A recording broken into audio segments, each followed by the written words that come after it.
दोस्तों, अगर आपके पास बाइक है, गाड़ी है या आप सिर्फ घर का राशन भी खरीदते हैं ना, तो ये खबर आपको हिलाकर रख देगी। पाकिस्तान में पेट्रोल की कीमतों ने वाकई एक धमाका कर दिया है। आज के इस तफसीली जायजे में हम मुस्तनद रिपोर्ट्स और अवामी रद्द अमल की रोशनी में देखेंगे कि आखिर ये पेट्रोल बम है क्या और इसका हम सब पर कितना गहरा असर पड़ने वाला है। जरा सोचिए, हालिया रिपोर्ट्स के मुताबिक पाकिस्तान में पेट्रोल 400 रुपये फी लीटर के होशरुबा हिंसे को छूने के बिल्कुल करीब आ पहुंचा है। ये अब सिर्फ एक नंबर नहीं रहा, बल्कि ये वो हद है जहां से हर आम आदमी की माशी बका का मसला शुरू हो जाता है। पाकिस्तान पेट्रोल प्राइसेस.com के ताज़ा तरीन आदादोशुमार अगर देखें तो सूरत हाल की फौरी संगीनी बिल्कुल वाज़ेह हो जाती है। पेट्रोल की कीमत में 6 रुपये से ज़्यादा का इजाफा हुआ है, लेकिन ज़रा डीजल को देखें, इसमें तकरीबन 20 रुपये का एक बहुत भारी और नुमाया इजाफा कर दिया गया है।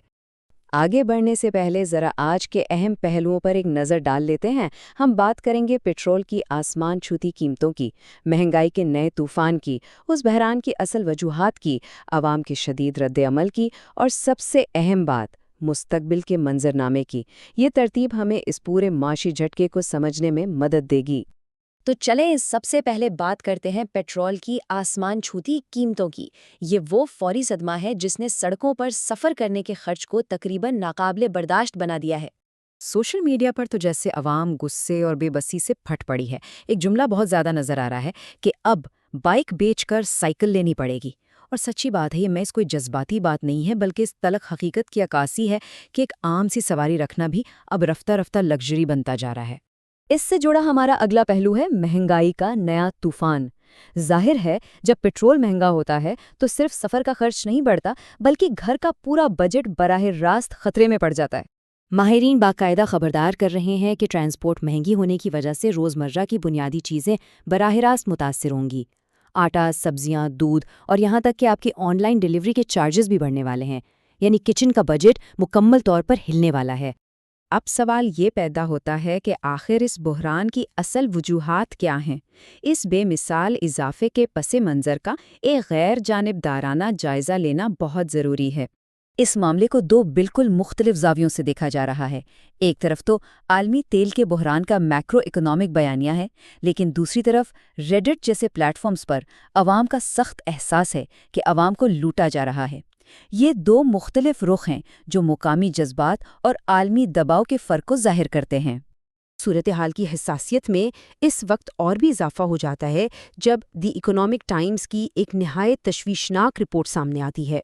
इस रिपोर्ट के मुताबिक पाकिस्तान के पास महज चंद दिनों का ऑयल स्टॉक बाकी रह गया है। ये खबर पूरे मौशी निज़ाम के इंतहाई कमज़ोर होने की तरफ एक बहुत ही ख़तरनाक इशारा है। अब आते हैं अवाम के शदीद रद्द अमल की तरफ। इस मुआशी दबाव ने सबसे ज़्यादा आम शहरियों और रोज़हाड़ीदार तबके को पूरी तरह कुचल कर रख दिया है। जैसे एक रिक्शा ड्राइवर के ये अल्फाज ज़रा सुने, भाई पहले पेट्रोल डलवाते थे, अब सिर्फ दुआ करते हैं। ये महज एक जुमला नहीं, बल्कि उस मेहनतकश तबके के माशी और जज्बाती नुकसान का खुला सबूत है, जिनकी रोज़ी रोटी का सारा दारोमदार ही ईंधन पर है। और जदीद दौर के जो मेहनतकश हैं, ख़ुसूसन फूड डिलीवरी राइडर्स, उनकी हालत भी कुछ मुख्तलिफ नहीं है। एक राइडर का कहना था कि दिन भर काम करो, फिर भी आधी कमाई पेट्रोल खा जाता है। ये इस माशी मॉडल के शदीद अदम तवाज़ुन को ज़ाहिर करता है। यही बेबसी अब डिजिटल दुनिया में शदीद एहतजाज की शक्ल इख्तियार कर चुकी है। पेट्रोल बम हैशटैग का ट्रेंड होना इस बात का सबूत है कि अवाम अब इस होशरुबा महंगाई और तूफान पर जवाब और शफ़ाफ एहतिसाब का मुतालिबा कर रही है। इन सब हालात के बाद हम आते हैं अपने आखिरी हिस्से की तरफ, यानी मुस्तकबिल का मंजरनामा। मौजूदा गैर यकीनी हालात में माहिरीन की पेशगोइयाँ वाकई खौफनाक हैं। माशी माहिरीन एक बहुत ही संगीन इंतबाह दे रहे हैं कि अगर आलमी हालात मज़ीद ख़राब हुए तो कीमतें तारीख़ की बुलंद तरीन सतह को छू सकती हैं। इसका सीधा और तबाहकुन असर आवाम के किचन बजट और रोज़गार के मौक़े पर पड़ेगा। हमारा आज का ये तफसीली जायज़ा एक बहुत ही चुभते हुए सवाल पर ख़त्म होता है, जो इस वक्त मार्केट के खौफ की मुकम्मल इक्कासी कर रहा है। क्या वाकई आने वाले वक्त में पेट्रोल 500 रुपये फ़ी लीटर तक जा सकता है? ये कैसा लम्हा फ़िक्रिया है जिस पर हम सबको सोचना होगा। कमेंट्स में अपनी राय ज़रूर दें और ऐसे ही हक़ाइक़ पर मबनी जायज़ों के लिए हमारे साथ जुड़े रहें।